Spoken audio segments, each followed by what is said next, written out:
this is actually a complex problem. What I should say, I will actually point this out to our training of doing research. So PhD process, what is it? It is a training to do research, right? So how exhaustive it is, that we need to see, because we are training a student.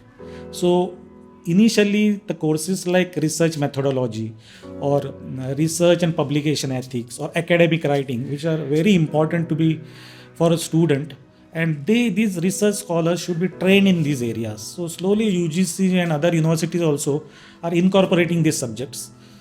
Initially it was not happening. Now this rigor is required, and for that rigor, because it is a training PhD student, that is a guide and a student, so this combination should produce that rigor in the, so that you can get good publications and good academic writing, good experimentation, good analytical frameworks development, and so on.